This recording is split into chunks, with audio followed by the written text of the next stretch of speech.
21 साल की एक लड़की जो बीए की छात्रा थी, आज वो कॉलेज से घर आती है। घर आने के बाद उसका जो बैग था वो ले जाकर अपने बैग को कमरे में रख देती है। जैसे वो अपने बैग को कमरे में रखती है, उसकी जो माँ थी वो ये सब देख रही थी। तो माँ ने सोचा मन ही मन कि जब भी लड़की कॉलेज से घर आती है तो घर आने के बाद उसका जो बैग है उसमें से तुरंत टिफ़िन को निकालती है और मुझे दे देती है ताकि मैं इस टिफ़िन को साफ़ कर दूँ।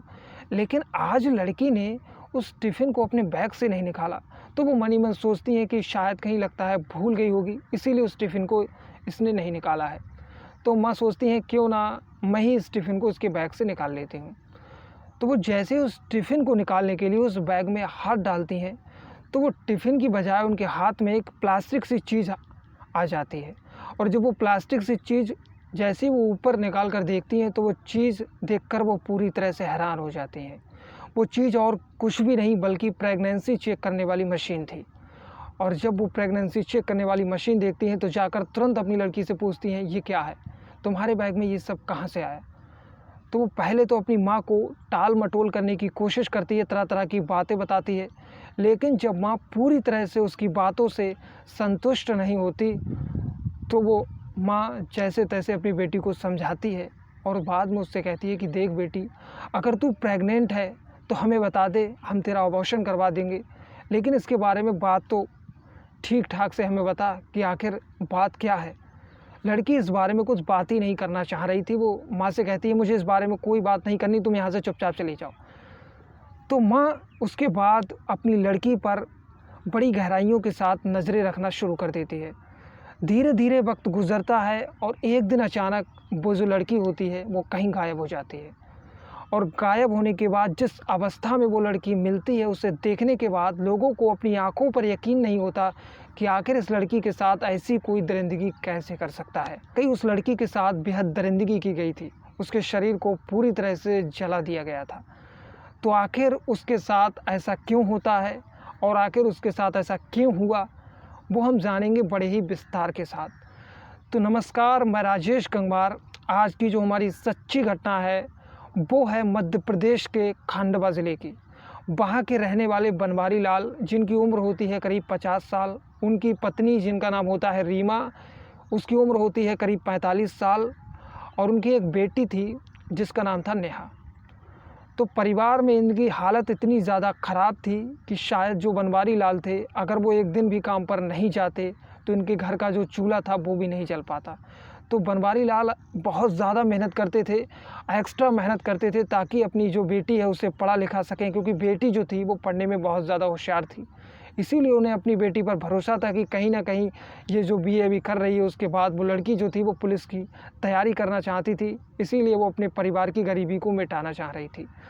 तो पिता बहुत ज़्यादा मेहनत करते थे, इसीलिए कोई भी छोटी से छोटी चीज़ को उसके लिए कमी महसूस नहीं होने देते थे, ताकि जो दिन गरीबी के हमने देखे हैं वो हमारी बेटी को ना देखना पड़े। लेकिन धीरे-धीरे वक्त गुज़रता है। एक दिन अचानक उस लड़की के साथ एक लड़का पड़ता था। उसका नाम होता है महेश। महेश की उम्र भी करीब 21 या 22 साल के करीब होती है। उस लड़की के साथ कॉलेज से आता था और उसी के क्लास में वो पढ़ता था। तो उस लड़की को उस महेश से धीरे-धीरे मुलाकात हो जाती है। धीरे-धीरे इनकी बातचीत का जो सिलसिला था वह शुरू होता है। शुरू होने के बाद इनके बीच प्रेम हो जाता है और प्रेम का जो परवान था वो इस कदर चढ़ता है कि इनके बीच अवैध संबंध भी बनते हैं। जब अवैध संबंध बनते हैं तो लड़की को पता चलता है कि कहीं न कहीं मैं प्रेग्नेंट हो चुकी हूँ। तो वो उस दिन कॉलेज से जब घर आती है तो वो मशीन भी लेकर आती है जो प्रेगनेंसी चेक करने वाली होती है। और लाकर वो जैसे ही अपने बैग को देखती है तो माँ को लगता है कि कहीं न कहीं शायद जब भी ये कॉलेज से घर आती थी तो अपने बैग से उस टिफ़िन को ज़रूर निकालती थी, लेकिन आज उसने बैग से टिफ़िन को क्यों नहीं निकाला। तो माँ सोचती है कि शायद कहीं न कहीं ये भूल गई होगी, लाओ मैं ही इस टिफ़िन को उसके बैग से निकाल लेती हूँ। तो वो जैसे ही बैग में हाथ डालती हैं, हाथ डालने के बाद उनके हाथों में वो ही मशीन आ जाती है। और जब मशीन आती है तो वो लड़की से पूछती हैं, लेकिन लड़की जो थी वो इस बारे में कोई बात ही नहीं करना चाह रही थी, ना ही उन्हें कोई बात बताती है। वो बहुत पूछने की कोशिश करती हैं कि बता दे हमें कि आखिर बात क्या है। अब अगर तू प्रेग्नेंट है तो हम तेरा जो बच्चा है वो गिरवा देंगे, लेकिन तू हमें बता तो सही। लेकिन वो जो बेटी थी वो इस बारे में कोई बात ही नहीं करना चाह रही थी। अब जो माँ थी उसने सख्ती से उस बेटी की तरफ ध्यान रखना शुरू कर दिया जब वो कमरे में लेटती तब भी माँ उस पर ध्यान देती, जब वो पढ़ाई करती तब भी उस पर ध्यान दे रही थी। और तभी अचानक वो जो लड़की थी वो कहीं गायब हो जाती है। और गायब होने के बाद करीब जब वो लड़की वापस नहीं लौटती तो जो माँ थी और पिता थे वो उस लड़की को ढूंढना शुरू कर देते हैं। करीब 2 दिनों तक वो बहुत ज़्यादा उस लड़की को ढूंढते हैं, तलाश करते हैं, रिश्तेदारों में पूछते हैं, आस पड़ोस में मालूम करते हैं, लेकिन उस लड़की का कहीं पता नहीं चलता। तो पुलिस में उसकी करीब 2 दिनों के बाद गुमशुदगी की रिपोर्ट दर्ज कराई जाती है।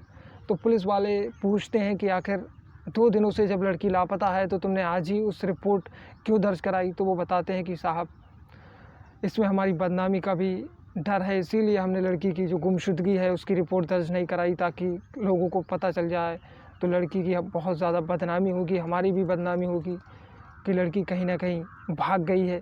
इसीलिए हमने पहले उसे तलाशा, उसके बाद ही उसकी गुमशुदगी की रिपोर्ट दर्ज करवाई। तो पुलिस उसकी जो जांच पड़ताल थी वो करना शुरू कर देती है।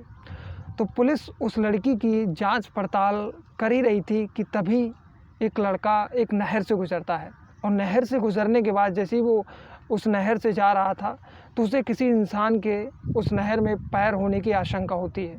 तो वो उस इंसान के पैर को देखकर पूरी तरह से लड़खड़ा जाता है और हाँफता और भागता हुआ गांव में आता है और लोगों को बताता है कि नहर में एक इंसान का पैर है।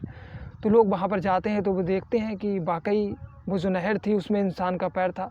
तो वो पुलिस को तुरंत कॉल लगाते हैं। जब पुलिस की टीम आती है उससे बाहर निकाला जाता है। बाहर निकालने के बाद वो पूरी तरह से जो लाश थी वो तो सड़ चुकी थी, लेकिन वो कंकाली सिर्फ और सिर्फ बचा था। आस पड़ोस में पता करने की कोशिश करती है कि कहीं कोई गायब तो नहीं हुआ है या कहीं कोई किसी का ऐसे मर्डर तो नहीं हुआ है। तो पुलिस को एक पड़ोस के ही गांव में सूचना मिलती है कि गुमशुदगी की रिपोर्ट दर्ज करवाई गई है एक लड़की की। तो लड़की की पहचान करने के लिए उस कंकाल की परिवार वालों को बुलाया जाता है। तो उस कंकाल पर एक कपड़ा था, उस कपड़े को देखकर वो पिता और माँ अपनी लड़की को पहचान लेते हैं। तो वो फपक फपक कर रोने लगते हैं कि ये तो हमारी ही बेटी है साहब। तो पुलिस वाले उनसे पूछते हैं कि आखिर तुम्हारी किसी से जाति दुश्मनी थी क्या, या फिर वैसे ही? तो वो बताते हैं नहीं, ऐसा कुछ भी नहीं है, हमें तो इन चीज़ों से कोई मतलब ही नहीं है, हम तो मेहनत मजदूरी करने वाले आदमी हैं, तो इन बातों से कोई मतलब ही नहीं है, तो हमारी किसी से दुश्मनी क्या होगी। पुलिस उनसे पूछताछ करने के बाद उस लाश की जब पहचान हो गई तो पुलिस को बस इंतज़ार था उसकी पोस्टमार्टम रिपोर्ट का। जैसे ही पोस्टमार्टम रिपोर्ट आती है उसमें पता चलता है कि वो जो लड़की थी वो करीब 3 महीने की प्रेग्नेंट थी। और जब ये बात पुलिस उनसे पूछती है कि तुम्हारी बेटी 3 महीने की प्रेग्नेंट थी, कि आखिर ये सब कैसे हुआ, तो पिता और माँ को इस बात से कोई हैरानी नहीं थी कि हमारी बेटी प्रेग्नेंट है।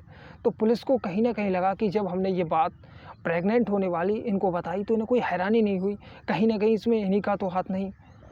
तो पुलिस ने धीरे धीरे उन्हें रिमांड में लेना शुरू किया, लगातार पूछताछ शुरू की, लेकिन कोई क्लू जब हाथ नहीं आ रहा था तो पुलिस ने धीरे धीरे अपना जो रवैया था वो सख्त करना शुरू कर दिया।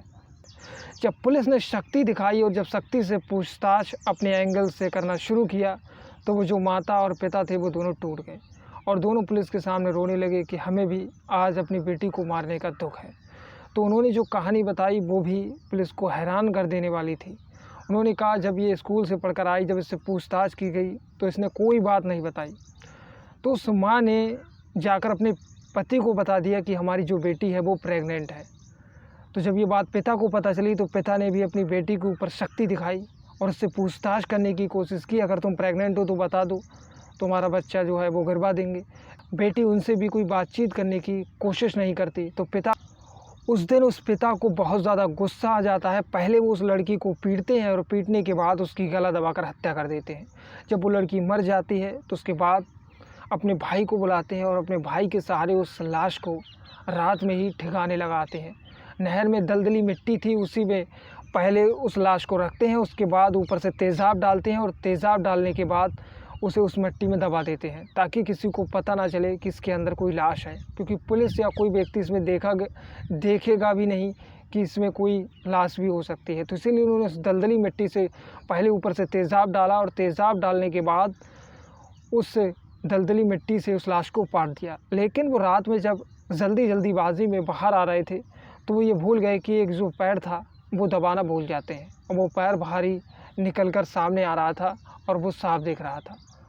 तभी वो लड़का उस पैर को देख लेता है और यहीं से इनका भेद खुल जाता है। जो पिता थे वो बहुत ज़्यादा पुलिस के सामने रोते हैं और रोते हुए कहते हैं कि आज भी हमें अपनी बेटी को मारने का दुख है, क्योंकि हम अपनी बेटी से बहुत ज़्यादा प्यार करते थे। वो एकमात्र ही हमारा सहारा थी, हमारी गरीबी को दूर कर सकती थी, लेकिन हमें नहीं पता था कि वो ये सब कर सकती है। आप इस घटना के बारे में क्या कहना चाहोगे? अपनी राय नीचे कमेंट बॉक्स में ज़रूर बताना। मिलते हैं ऐसी एक और नई सच्ची घटना के साथ। तब तक के लिए जय हिंद, जय भारत।